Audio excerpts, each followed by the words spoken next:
لا يزال الخير حيا لا يزال إن في الدنيا سلاما وظلال أخبر الأيام أنها في وصال قم بنا وانظر لآيات الجمال بسم الله الحمد لله والصلاة والسلام على رسول الله.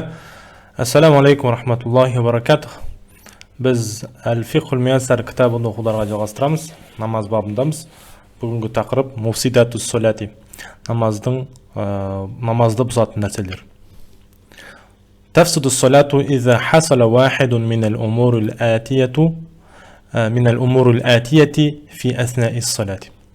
Намаз арасында, намаз оқу барысында келесі істердің біреуі егер пайда болатын болса, онда намаз бұзылады дейді. Ол қандай істер? Солар тоқталайық. Бірінші, иза фата шартун мин шурутис солати. Намаздың шарттарының, дұрыс болу шарттарының бір шарты өтіп кететін болса, бір шарты орындалмай қалатын болса. Мысалға, намаздың шарттарын айтқанбыз, намаздың уақытының кіруі, немесе әурет жердің жауып болуы, сол сияқты нәжістен денесінің немесе намаз оқитын жердің таза болуы, сол сияқты қыблаға қарап тұруы сияқты намаздың дұрыс болу шарттарының бірі жоқ болатын болса, орындалмайтын болса, онда намаз бұзылады. Екінші, иза тарака рукнан мин арканис солати. Намаздың рүкіндерінің бір рүкінін тәрк етіп тастап кететін болса, намаз оқу кезінде, онда намаз бұзылады. Яғни намаздың рүкіндері, білесіздер, 5 рүкін деген, кейбір ғалымдар 6 деген. Жалпы ол такбиратул тахрим, яғни тахрим такбирін қағу, айту, яғни сонымен қатар қиямда тұру, рукухта тұру, сәжде сияқты, соңғы отырыс сияқты амалдар, ол намаздың рүкіндері. Сол рүкіннің біреуін тастап кетсеңіз, мысалы қиямға тұрмай отырып намаз оқитын болсаңыз, онда намаз жоқ деген сөз. Енді ол әрине қаралады. Егер де нәпіл болса отырып оқи беруге болады, ал егер де парыз болса міндетті түрде тұру керек дегендей. Үшіншісі, иза такаллама фи аснаи салатихи саваан кана ал-каламу амдан ау кана сахван ау хатаан. Егер де намаз барысында, намаз оқып жатқан кезде адамдармен жалпы сөйлейтін болса, дүниелік сөздер айтып, сауаун бәрібір ол жаңағы сөзді әдейі айтсын, яғни әдейі сөйлесе, мысалы дүниелік мәселелерді, басқа бір намазға қатысы жоқ бір сөз сөйлейтін болса, немесе қателесіп болсын, немесе жаңылыс болсын айтатын болса дейді, онда оның намаз бұзылады бәрібір. Ол білеміз, пайғамбар саллаллаху заманында бір кісі, сахабалар намаз оқып тұрған кезде біреу түшкіреді, сол кезде альхамдулилля деп айтады. Сонда ешкім демеген кезде жаңағы сахаба жан-жағына қарайды, неге маған жаңағы тәшмит айтпайды деп, яғни ярхамукалла деп айту керек қой. Сөйтіп айтпайды. Сонда намаз біткеннен кейін пайғамбар түсіндіріп айтады. Яғни намаз оқыған кезде адамдардың сөздері айтылмайды, ол дұрыс болмайды деп пайғамбар сол кезде түсіндірген екен. Яғни жалпы намаздың ішінде сөйлеу жоқ. Төртінші, иза да'a бима юшбиху каламун нас. Мысалы, юшаббиху каламун нас. Адамдардың сөзіне ұқсайтын бір дұғаларды жасау намаз кезінде ол дұрыс болмайды. Өйткені кейбір жамағаттар арасында сұрақтар келіп жатады. Жалпы сәжде жатқан кезде, намаз оқып жатқан кезде, сәжде жатқан кезде субхана роббиял а'ладан бөлек жалпы дұға қылсақ бола ма, бір нәрсе сұрасақ бола ма деп келеді. Жоқ, намаздың ішінде, яғни адаммен қарым-қатынас жасалатын дұғалар айтылмайды. Жалпы болады ғой, мысалы, мені үйлендірші, мені үйтші, бүйтші деген сияқты сондай сөздер айтылмайды. Адамға қатысты айтылатын сөздер дұғада, жалпы намаздың ішінде дұға айтылмайды.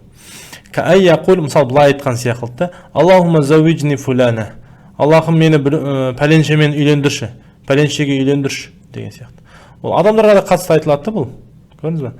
Бір адамды да үйлендіру мүмкін ғой. Жалпы адамдарға ортақ бір дұғаны айту ол дұрыс болмайды. Яғни адамдарға да қатысты айтыла береді да, енді адамдарға дұға етілмейді ғой, жалпы адамдарға да қатысты айтылатын сөзді Аллах тағалаға дұға жасау намаздың ішінде ол намазды бұзады дейді. Ау ат'имни туфаха, немесе маған жаңағындай алманы нәсіп етші, алмамен мен тамақтандыршы деген секілді дұғаларды жасау намазда бұзады. Бесінші, иза сәлләмә аля ахадин ау радда сәләмәхум бил лисан ау бил мусафаха. Егер де біреуге сәлем беретін болса намазда тұрған кезде, немесе оның сәлемін тілмен, немесе қол ұстасу арқылы сәлемін қайтаратын болса біреудің, намаз бұзады. Сауаун канат таслиму амдан, ол сәлем беруі әдейі болсын, яғни намаздың ішінде тұрып әдейі сәлем беретін болса, ау кана сахван, немесе жаңылсып сәлем беріп қоятын болса, әдейі емес, жаңылсып, ұмытып кетіп деген сияқты, намазда тұрғанын білмей. Ау хатаан, немесе қателесіп, бәрібір намаз бұзылады. Әмма иза радда сәлама би ишаратин фәлә тафсуду салатуху. Ал егер де намазда тұрғанда ишарамен сәлем қайтаратын болса, мысалы біреу сізге ассаламу алейкум деп қалған кезде жаңағыдай бүйтіп қолыңызбен былай ишара қылуыңыз, қолынан ұстамай немесе жаңағыдай дауыспен қайтармай, онда намаз бұзылмайды дейді ол адамның. Бірақ әрине ондай нәрседе керек емес жасау. Алтыншы, иза амила амалан касиран дейді. Егер де көп амал жасайтын болса, амал касир дейді, жалпы көп амал жасайтын болса, көп әрекет қылатын болса намаздың ішінде, ол да бұзады. Бір деп тұр, қарайық. Әл-амал касир, жалпы көп амал деген не нәрсе? Хуаллази ғалаба аля занни назири илайхи анна фаилаху лайса фи салати. Ол дегеніміз, үлкен амал дегеніміз, ол сырттан адам қараған кезде намаз оқып жатқан адамға ұқсамайтын болса, я намаздан тыс намаз оқымай тұрған адамға ұқсайтын болса әрекеттер арқылы, онда ол үлкен амал болып есептеледі екен. Жетінші, иза хауала садраху анил қиблати. Егер де кеудесін қыбладан бұратын болса, тез айналдыратын болса, жалпы арқасын қарататын болса қыблаға бұрылып, намаз бұзылады. Екінші, валакин мен сабақаху хадас ва хараджа лил вудуи ва хауала садраху анил қиблати ла тафсуду салатуху дейді. Бірақ та мысалы дәрет қысып, дәрет бұзылып кетуі мүмкін. Сабақаху хадас, дәреті бұзылды, жаңағыдай күш дәрет шығып кетті, немесе жел шығып кетті деген сияқты. Ва хараджа лил вудуи, және де дәрет алу үшін шыққан болса намаздан, ва хауала садраху анил қибла, және де қыбладан кеудесін тез айналдырған болса, ол кезде намаз бұзылмайды. Ол кезде дәрет бұзылып намаздан шығатын болса, онда намаз бұзылмайды. Барып дәрет алып, ешкіммен сөйлеспей, төте жолмен барып дәрет алып, қайтып келіп жамағатқа қосыла алады. Сегізінші, иза акала шайан ау шариба. Егер де бір нәрсе жейтін болса, немесе ішетін болса, намазда тұрған кезде, валау кана шайун маъкул ау әуел мәшрубу қалилан. Тіпті ол жейтін нәрсесі, немесе ішетін нәрсесі аз болса да намаз бұзады. Сондықтан намазда саға шайнап тұру немесе сол сияқты бір нәрсе ішіп жеп тұру дұрыс емес, ол намаз бұзады. Иза акала шай аллади аллақа би аснани.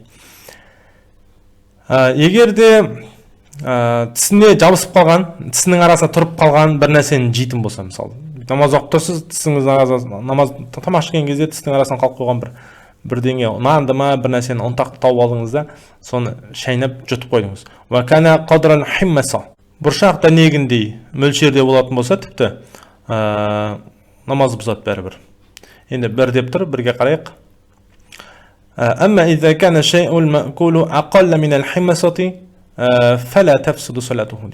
Ал егер де сол химмаса немесе хуммаса бұршақтың дәнегінен кішкентай нәрсе болатын болса, жаңағы адамның аузында, тісінің арасында тұрып қалған нәрсе, сол бұршақ дәнегінен кішкентай нәрсе болатын болса, онда намаз бұзылмайды дейді. Енді келесі 10-шы, иза танахнаха бидуни хажатин. Ешқандай қажеттіліксіз жөтелетін болса, намазды бұзады. 2 деп тұр, қарайық. Әмма ида танахнаха ли'узрин, бір үзір себепті егерде түшкірет жаңағындай жөтелетін болса, ау танахнаха ли ислахи саутихи, немесе бір дауысын бір дұрыстап жіберу үшін деп жаңағы не істеу, тамағын жөндеу, ау танахнаха ли юнаббиха имамаху аля хата, немесе жаңағындай имамның қателескен кезде қатесін білдірту үшін, соны баяндау үшін жөтелген болса, деп тамағын жөндеген болса, вақаа минху, яғни қателікке ұрынған имамның қателігін жөндеу үшін жаңағы баяндау үшін жөтелген болса, фәлә тафсуду салатуху, ол кезде намаз бұзылмайды дейді ол кезде. Егер осындай себепті, үзір себепті немесе дауысын жөндеу себепті немесе имамға қателігін ескерту себепті жөтелген болса, намаз бұзылмайды. Кәза иза танахнаха ли'илмин би'аннаху фи салати ла тафсуду салатуху. Сол сияқты мысалы өзі намазда тұрғандығын білдірту үшін жөтелетін болса, намаз бұзылмайды дейді. Мысалы біреу сізді намаз оқып тұрғаныңызды білмей қалуы мүмкін. Пәленше айдар деп сізді шақыру мүмкін да қайта. Сол кезде намаз отырғаныңызды білдіру үшін деп не істеп жөткірініп қойғанға намаз бұзылмайды екен. Екі. Осымен түсінікті болды, иә. 11-ші келесісі иза таауаха ау тааффафа ау анна дейді иза лам такун هذه الأشياء ناشئة من خشية الله. Қарас, егерде дейтін болса, бір шаршағаннан немесе бір қиналғаннан, немесе ау тааффафа десе немесе немесе анна деген ыңырсы, енді деген сияқты ыңырсыған дауыстар шығаратын болса, намаз бұзылады дейді. Иза лам такун هذه الأشياء. Егерде осы нәрселер Құдайдан қорқып, Аллах тағаладан қорқып жаңағы шыққан болса осы дыбыстар, онда намаз бұзылмайды дейді. Ал егерде Аллах тағаладан қорқу емес, әйтеуір басқа бір мәселе себепті, бір дүниенің проблемасы себепті үфлеп немесе ыңырсып намаз оқитын болса, намаз оқу кезінде, онда намаз бұзылады дейді. Ва юстасна мин залика al-marid alladhi la yamliku nafsahu an anin aw ta'awuhin fa inna salatahu la tafsud дейді. Енді қараңыз, егерде осы ыңырсығанға немесе жаңағыдай үһілегенге шыдай алмай, үһілемеуге шыдай алмай, өз-өзін ұстай алмайтын ауру адам болатын болса, егерде сол ауру адамнан осындай бір дыбыстар шығатын болса, онда намаз бұзылмайды дейді, егерде ауру адам болатын болса. 12-ші иза бака бисаутин алин ва лам якунил букау нашиан мин хашиятилlah. 12-ші намаз бұзатын нәрсе ол, егерде адам, намаз оқушы адам, жаңағыдай жоғары дауыспен дауысын қатты шығарып жылайтын болса, жалпы жылайтын болса, жаңағыдай оның жылауы Алла тағаладан қорқу болмайтын болса, Алла тағаладан қорыққаннан жыламайды, әйтеуір басқа проблема себепті, дүниелік проблема себепті жыласа, намаз бұзылады. Немесе жәннатты еске алып жылайтын болса, онда бұзылмайды. Ал егер еске алмай жылайтын болса, бұзылады деп жатыр. Әуиннари, және тозақты еске алып жыласа бұзылмайды, егер тозақты еске алмай жылайтын болса, бұзылады деп жатыр. Бәл кәна нашиан мин важаин ау мусибатин. Керісінше, мысалы бір қорқыныш, немесе бір басыңа келген проблема себепті, дүниелік, сол себеп жыласа, намаз бұзылады дейді. 3 деп тұр, қарап жүрейік. 3. Иза канал букау нашиан мин хашиятилlah. Егерде сол жылау Алла тағаладан қорқу себепті, қорқудан болатын болса, ау мин зикрил жәннати, немесе жәннатты еске алудан, ау әуиннар, немесе тозақты еске алудан бұл жылау пайда болатын болса, ла тафсуду сола, намаз бұзылмайды деп жатыр. Ары қарай 13-ші изан кашафат ауратул мусалли фи аснаи салати муддата адаи рукнин дейді. Намаз оқушының әуреті рүкінді өтеу мөлшерінде, өтеу мерзімінде, рүкінді өтеу мерзімінде намаз арасында сол намаз оқушының әуреті рүкінді өтеу мерзіміндей мөлшерде ашылып қалатын болса, намаз бұзып жібереді. Мысалы, Аллаху акбар деп рүкуға бардыңыз, сіздің арқаңыз ашылып қалды да, жаңағыдай әурет жеріңіз көрініп қалды, төмен жақ, жамбас жағыңыз сондай. Жаңағы майкаңыз немесе үстіңізге келген жейдеңіз тар болып қалып, ашылып кетуі мүмкін арасы. Сол кезде сіз рүкуқты өтеп, рүкуқтан тұрғанға дейінгі аралықта әурет жері ашық болатын болса, намаз бұзылады. Мысалға. 14-ші, иза вужидат najasatun fi badanil musalli. Егер де намаз оқушы адамның денесінде нәжіс табылатын болса, ау фи сиябик, немесе киімінде, ау маканихи, немесе жаңа намаз оқитын жерінде, муддата адаи рукнин, қаншалықты уақытта, яғни бір рүкінді өтеп болатындай мерзімде, бір рүкінді өтейтіндей мерзімде сол нәжіс табылатын болса, сол жерде онда намаз бұзылады. Сондықтан бірден намаз бұзылмас үшін сол рүкінді өтеу мерзімінің аралығында нәжісті жою керек, алып тастау керек. Сол кезде намаз бұзылмайды. Ал егер де сол бір рүкінді өтейтіндей мөлшерде сондай аралықта уақытта нәжіс қалып қоятын болса, киімінде, денесінде немесе намаз оқитын жерінде намазы бұзып жібереді. Намаз оқитын жер болғанда бұл жерде былай. Сіздің екі табаныңыз тиетін жер, намаз оқып тұрған кезде екі табаныңызды тигізіп тұрасыз ғой, қиямда тұрғанда. Сосын екі тізеңіз тиетін жер, намаз оқитын жер есептеледі. Сосын маңдайыңыз, мұрныңыз тиетін жер, сосын екі қолыңыз тиетін жер сәждеге барған кезде. Міне осы жерлер ғана таза болу керек. Ал қалған жай намаздың шетінде, бір бұрышында нәжіс тұрса, ол сізге әсер етпейді намазыңызға. Иншалла. 15-ші, иза тара ал-джунун дейді. Жындылық келсе, мысалы, адам аяқ астынан жынды болып қалса, есінен ауысып қалса, намаз бұзылады, намаз оқып тұрған кезде.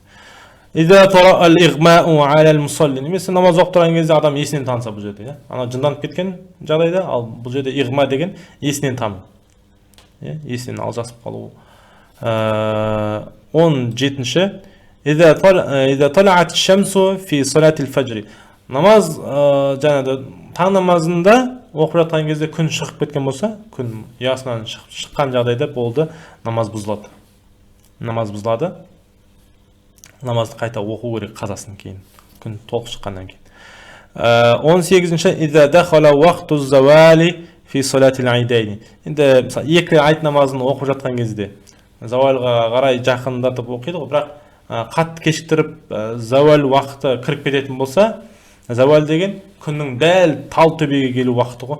Тал төбеге, дәл ортаға келу. Яғни күннің көлеңкесі ең, айтқанда біз әрбір заттың көлеңкесі ең минимум түрде кішірейтін кез ғой. Яғни күн дәл төбеге келеді.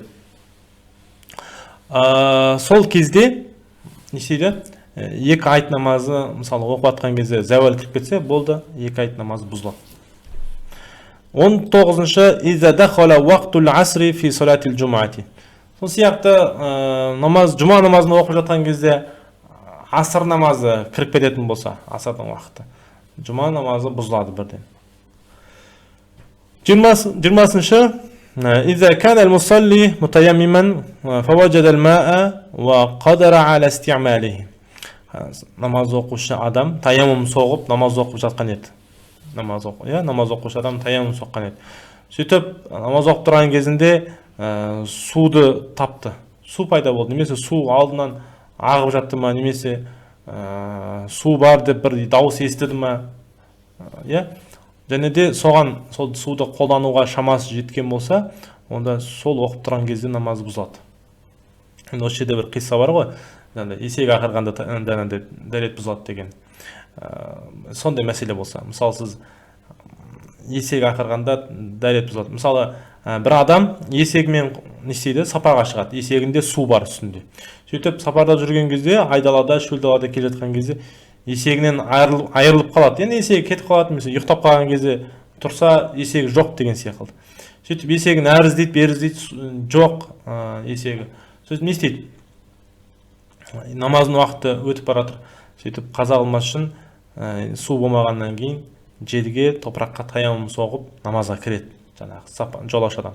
Сөйтіп, намаз оқып тұрған кезде есегі ақырады ғой. Яғни есегі ақырғанын естігенде дәрет бұзылады. міне осындай мәселеде сондықтан неге бұзады дәрет есек ақырғанда? Өйткені су келді деген сөз ғой, есекпен бірге су жүр ғой.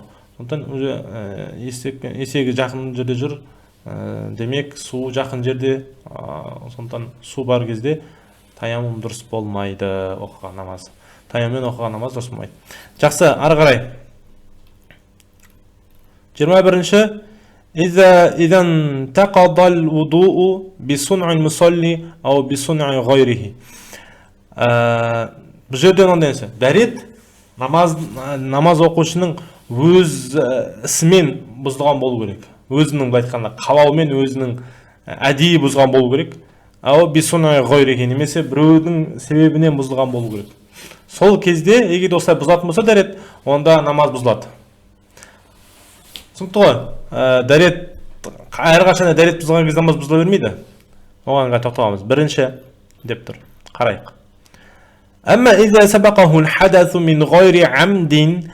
Ал егерде дәрет, мысалы дәретсіздік, дәреті мысалы қалай айтсақ болады, өз еркінен тыс бұзылған болса. Мысалы, намаз оқып тұрып әдейі мысалы жел шығаратын болса адам, онда намаз бұзылады. Ал бірақ әдейі емес, мысалы жел қатты қысып тұрып қанша заманда шыдаймын десе де не істеді, жел шығып кетті. Бұл әдейі емес қой. Әдейі емес. Байқаусыз да бұзылды дәрет. Міне осындай кезде намаз бұзылмайды. Фала тафсуду солатуху, намаз бұзылмайды. Бірақ не істеу керек? Бәл ятаваддау ва ябни аля солатихи. Осы жерде дәрет бұзылды ма? Дәрет болғанда, дәрет бұзылды, бірақ өз еркінсіз бұзылды. Ол кезде намаз бұзылмайды әзірге. Сіз барасыз да үндемей, үн-түн жоқ, жүгіріп барып дәретіңізді аласыз да, қайтып келіп, сол оқып жатқан жеріңізге қайтып келіп, намазыңыздарға жалғастыра аласыз. Жалғастыра аласыз. Жақсы. Ары қарай. Енді біреудің себебінен дәрет бұзылса дейді. Онда да намаз бұзылады. Ол қалай? Мысалы, сіз намаз оқып тұрған кезде біреу келіп сіздің қолыңызды қанап жүруі мүмкін. Бір мысық келіп тырнап алуы мүмкін намаз оқып тұрған кезде. Қанап кетті ме, болды, дәретіңіз бұзылды, намазыңыз бұзылды. Деген сияқты. 22.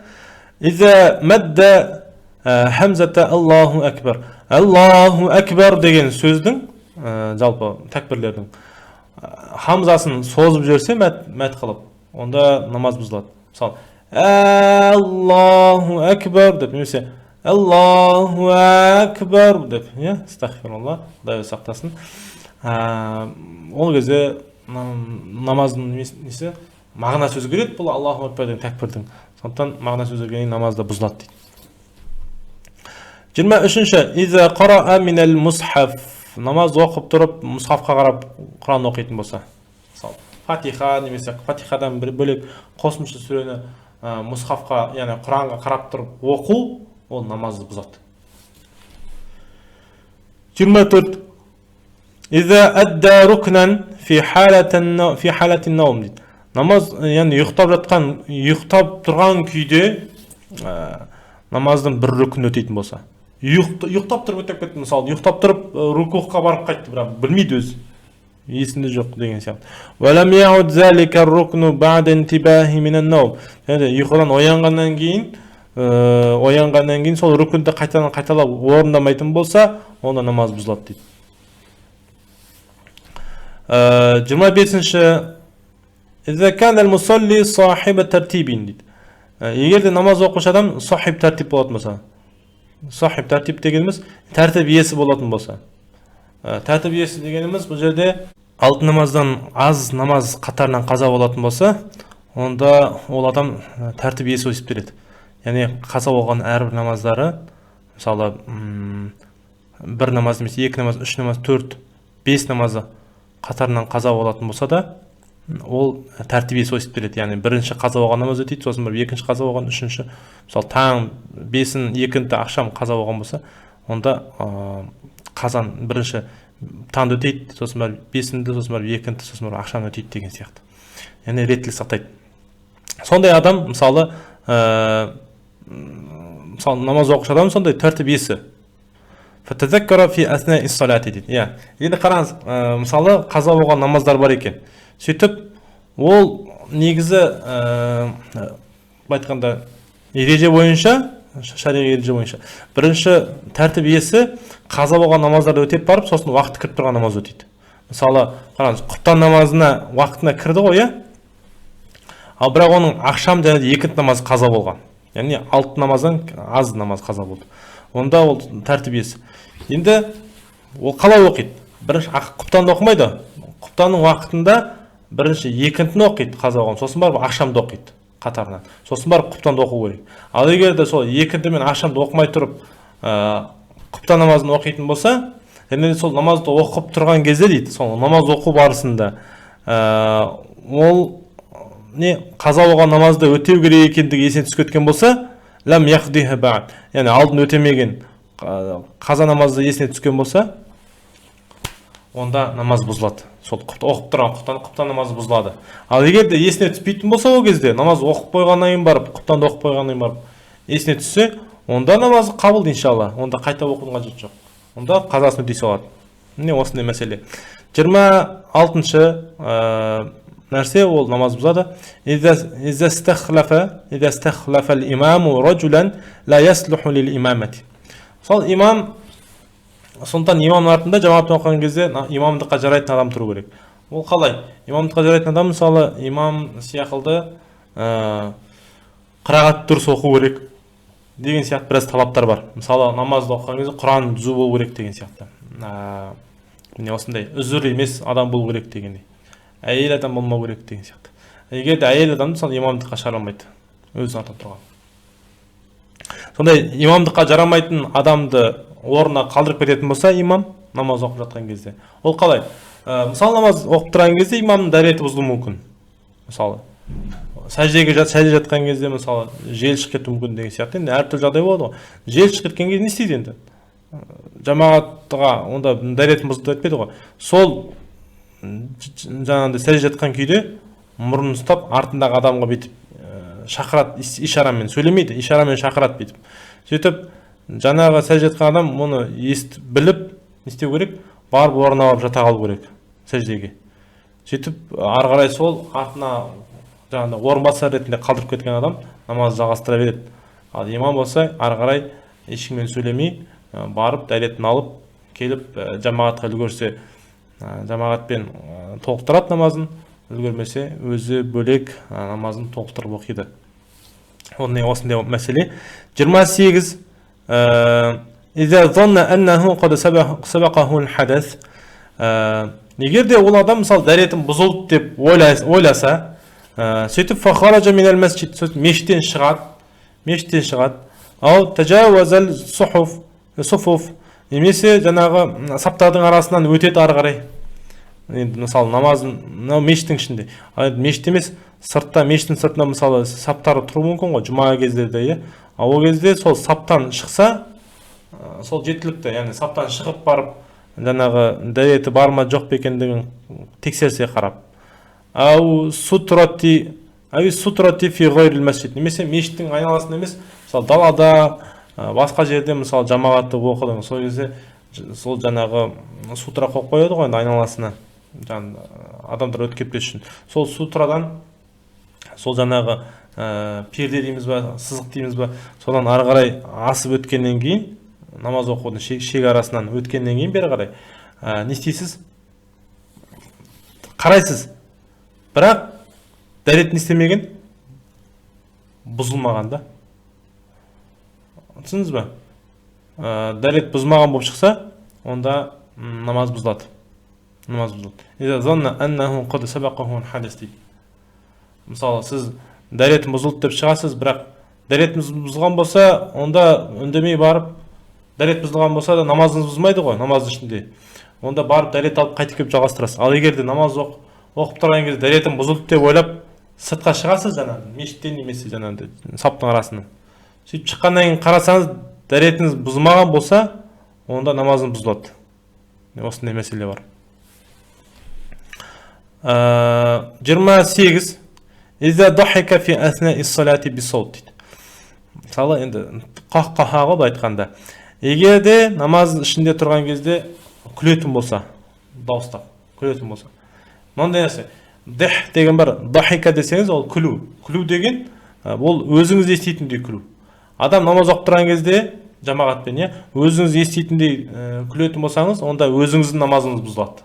Өзіңіздің намазыңыз бұзылады, және де өзіңіздің деп ғой, намазыңыз бұзылады, бірақ дәретіңіз бұзылмайды.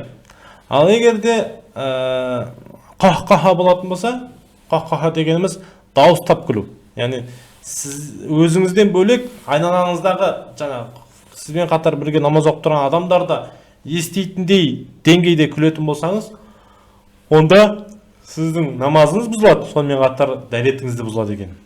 Дәрет жаңалап келіп намаз оқу керек болғанда. Осындай мәселе. 29. إذا نزع خفه في أثناء الصلاة.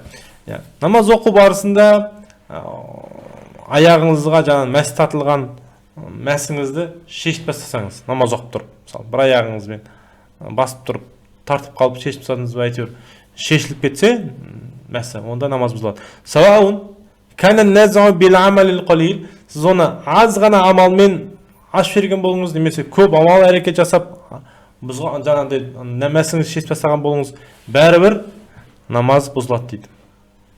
Айырмашылық жоқ деп отыр. Қандай әрекетпен жасасаңыз да. 30-шы намаз бұзатын нәрсе ол иза сабақал муқтади имамаху фи адаи рукнин дейді. Мысалы, бір рукінді өтеп жатқан кезде имамнан бұрын артынан үйіп тұрған адам бірінші жасап кететін болса рукінді, мысалы, намаз оқып тұрып рукуққа барар кезде имамнан бұрын жаңағы июші бірінші жасап қоятын болса рукуқты, онда ол не істейді? Мысалы, имам қалып қоятындай деңгейде, мысалы, имам әлі рукуқта тұрған кезде, немесе қиямда тұрған кезде рукуқ жасап келетін болса, немесе имам рукуқта тұрған кезде уже жаңағы июші адам сәждеге барып қоятын болса, міне осындай деңгейде болса, намаз бұзылады. Мұқтадидің намаз бұзылады, июшінің. Бихайсу ла якуну шарикан ма'ал имам фи адаи залика рукн. Яғни сол рукунды сәжде, рукуқ сияқты, қиям сияқты рукундерді өтеу кезінде имаммен бірге серіктес болмайтындай деңгейде қалып қоятын болса, мысалы, бірге жасамайды имаммен, имамнан ерте алдында жасап жүретін болса, онда оның намаз бұзылады дейді, имамға үйші адамның. Кәән рака'ал муқтади қабла имамихи. Мысалы, жаңағы имамнан бұрын рукуқ жасап қойған сияқылды, мысалы. Немесе рафа'a расаху қабла руку'ил имам. Немесе имамнан рукуғынан, имам рукуқта тұрған кезде имамның рукуғынан бұрын басын көтеріп қойған болса, имам рукуқтан көтерілгеннен кейін барып қана имам үйші адам көтеріледі ғой, ол керісінше ерте көтеріліп қойған болса, валам яуд залика руку'у ма'аху. Мысалы, қараңыз, андай нәрсе. Рукуқта тұрған кезде адам, жаңа үйші адам бірінші көтеріліп қойса, сөйтіп имам әлі рукуқта тұрғанын көріп, қайтып рукуққа барып үлгерсе, онда намаз бұзылмайды. Имаммен бірге жаңағыдай ілескен болса. Ал егер де сол рукуқтан көтеріліп, имам жаңағыдай рукуқта тұрған кезде қайтып бармаса, онда міне сол кезде намаз бұзылады дейді, үйші адамның. 31-ші иза хасалат жанабатун фи аснаи ссала. Намаз оқып тұрған кезде жүнүптік келсе, мысалы, жүнүп болып қалса намаз оқып тұрған кезде. Саваун хасалат бин назари иля имра'a. Бәрібір ол жаңағы намаз оқып тұрған адам жүніп болып қалса, қалай? Бәрібір бір әйелге қарап, мысалы, жүніп болып қалса. Жаңағы, енді мәзи дейді ғой, ұрығы шығып кеткен болса. Ау биттафаккури фи жаңағы жамалиха. Немесе әйелдің сұлулығына қарап, жаңағыдай қиялданып, соған ой жүгіртіп, ұрығы шығып кеткен болсын. Ау ихтиламин. Немесе намаз оқып тұрған кезде ұйықтап кетті да, ұйықтап жаңағы түсінде әртүрлі жын ойнақ түстерді көріп, не істеген болса, жаңа әйелдермен қосып атқан сияқты сондай түстерді көріп, ұрығы шығып кеткен болса, онда намаз бұзылады дейді. Түсіндіңіз ғой? Жалпы қандай жағдай болмасын, намазда жүніп болатын болса, ғұсылы бұзылып кетсе, намазда тұрған кезде, онда оның намазы бұзылады деп жатыр. міне осындай бүгінгі біздің намаз бұзатын нәрселер. Субханак Аллаху бихамдик, нашхаду ан ла илаха илля ант, настағфирука ва натубу илайк. إن في الدنيا سلاما وظلال أخبر الأيام أنها